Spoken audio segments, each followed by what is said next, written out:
Sayyidah Zainab, Sri Kandi Karbala.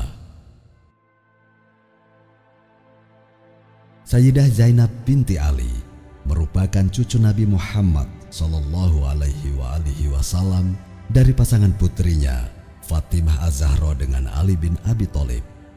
Beliau merupakan anak ketiga setelah saudaranya Imam Hasan dan Imam Husain yang disebut Nabi sallallahu alaihi wasallam sebagai dua pemuda surga.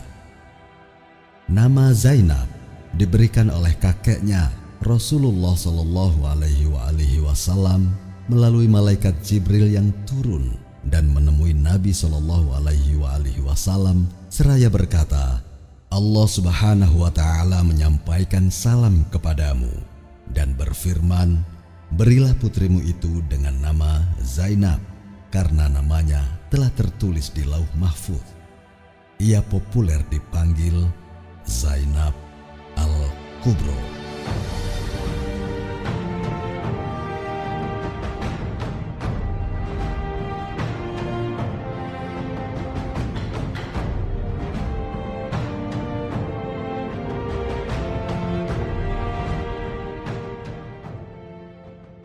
Sesuai dengan namanya, Zainab yang artinya adalah perhiasan ayahnya, di mana ayahnya Ali bin Abi Thalib dari sabda Nabi Shallallahu Alaihi Wasallam dikatakan, aku adalah kota ilmu dan Ali adalah pintunya.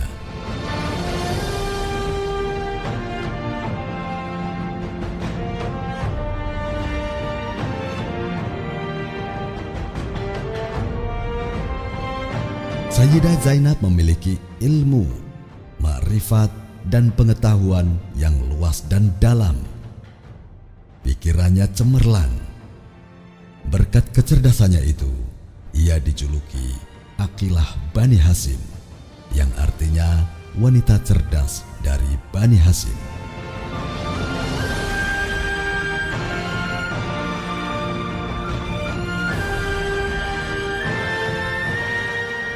Rasulullah Shallallahu Alaihi Wasallam bersabda, aku berwasiat kepada umatku yang hadir ataupun yang tidak hadir untuk menjaga kehormatan anak perempuan ini, Sayyidah Zainab alaihissalam, karena sesungguhnya dia bagaikan Sayyidah Khadijah Al-Kubro.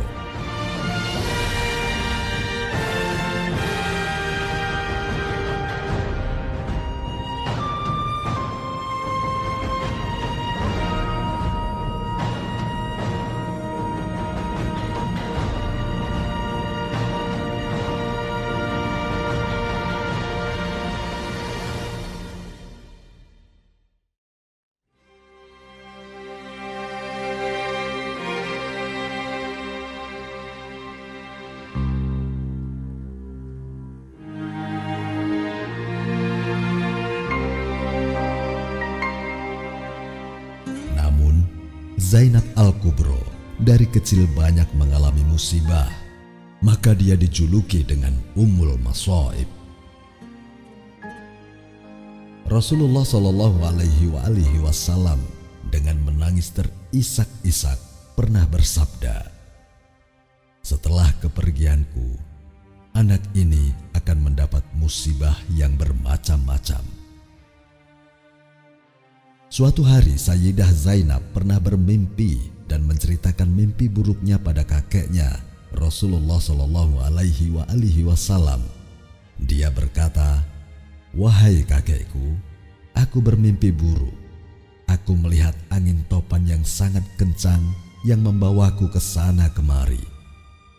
Tiba-tiba aku melihat sebuah pohon besar, lalu aku memegang pohon itu. Namun angin kencang telah menumbangkan pohon besar itu ke atas tanah. Kemudian aku memegang salah satu dahannya yang besar, namun angin kencang juga mematahkannya. Setelah itu, aku pun memegang dahan lainnya. Namun sama seperti sebelumnya, angin kencang mematahkan dahan tersebut.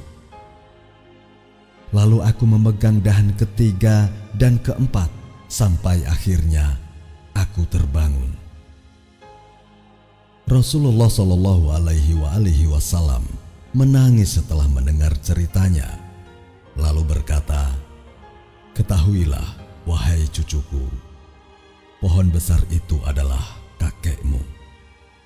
Sedangkan kedua dahan pohon besar tersebut adalah ayah dan ibumu. Sementara kedua dahan lainnya adalah kedua saudaramu, Hasan dan Husain.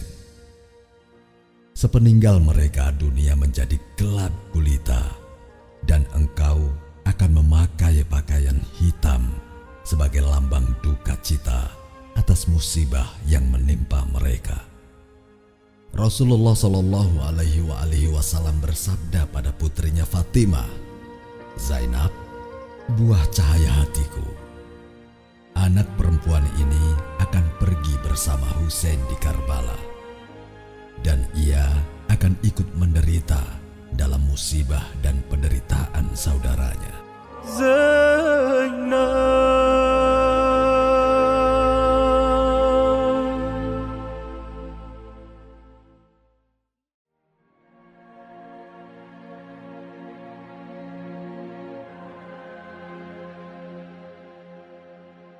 Sayyidah Zainab adalah saksi sejarah pembantaian keluarga Nabi Shallallahu Alaihi Wasallam di Karbala.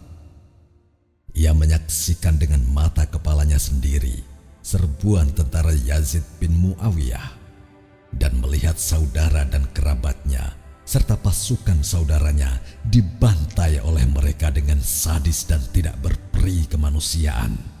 Kedua putranya juga syahid di Karbala. Tidak sampai di situ, pasca syahidnya Imam Husain di Karbala, mulai babak kesedihan baru bagi keluarga Nabi Shallallahu Alaihi Wasallam.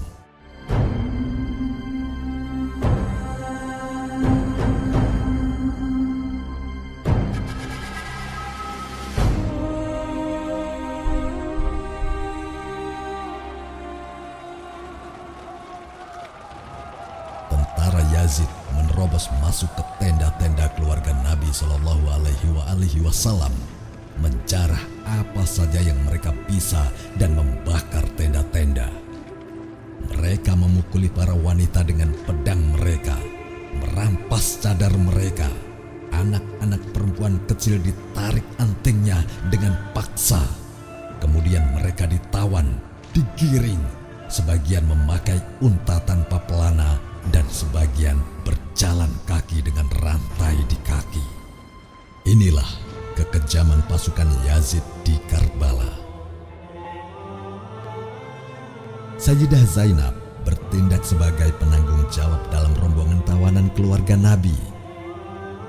Dia harus melindungi putra Imam Husain, Ali Zainal Abidin, yang merupakan satu-satunya penerus keturunan keluarga Nabi yang tersisa dan pada saat itu sedang sakit parah. Melindungi para wanita dan anak-anak kecil yang sudah menjadi yatim. Hati yang hancur dan luluh, ditambah luka yang mendalam atas semua musibah yang menimpanya di Karbala. Namun, dia harus tetap tegar musuh dan melindungi rombongannya.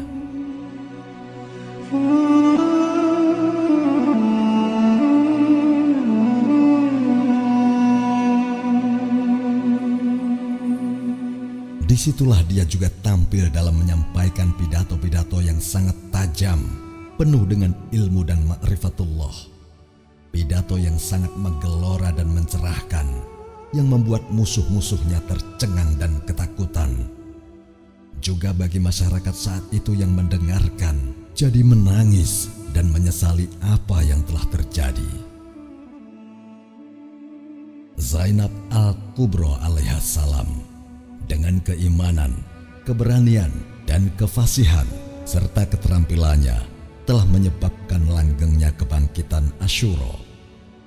Dia telah menyampaikan pesan Karbala, yaitu menghidupkan ajaran Islam, menumbuhkan keadilan di masyarakat, menghidupkan kembali ajaran-ajaran para nabi, dan berani melawan kezaliman, sehingga kita pada abad ini juga bisa mengenal dan mengenang serta mengambil pelajaran dari tragedi ini. Sebagaimana datuknya, ayah, bunda, dan kandanya, Zainab terdidik dengan sifat-sifat unggul kemanusiaan yang membuatnya tampil sebagai Sri Kandi Karbala. Zainab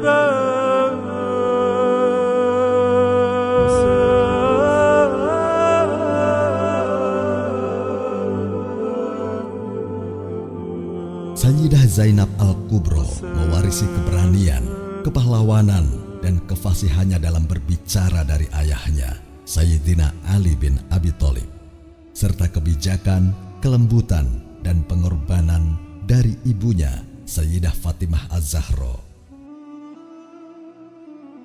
Akhirnya, Sayyidah Zainab alaihissalam hanya mengadu pada kakeknya, Rasulullah SAW, dengan menghadap ke arah Madinah dan menyampaikan ratapan-ratapan yang memilukan hati. Ya Nabi, mereka ini adalah anak-anak perempuanmu yang berjalan dalam keadaan tertawan. Mereka adalah anak-anak keturunanmu dengan tubuh berlumuran darah, tergeletak di atas tanah, dan tubuh mereka diterpa angin.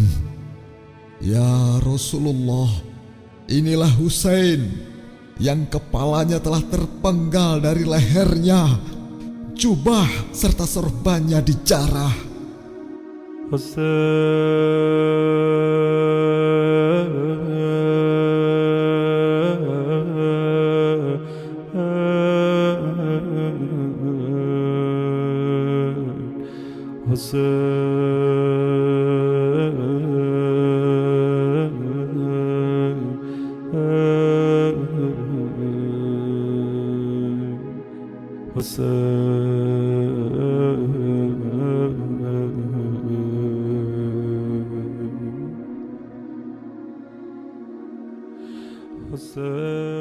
Di mata Sayyidah Zainab alaihissalam, seluruh musibah tampak indah karena datang dari Allah, diniatkan untuk Allah, dan dilakukan di jalan Allah untuk meninggikan agama Allah Subhanahu wa Ta'ala. Oleh karena itu dia berkata, tiada yang kulihat semua ini kecuali keindahan. Dan dalam setiap musibah yang menimpanya, beliau selalu berdoa, Ya Allah, anugerahilah aku kesabaran atas semua ketentuanmu.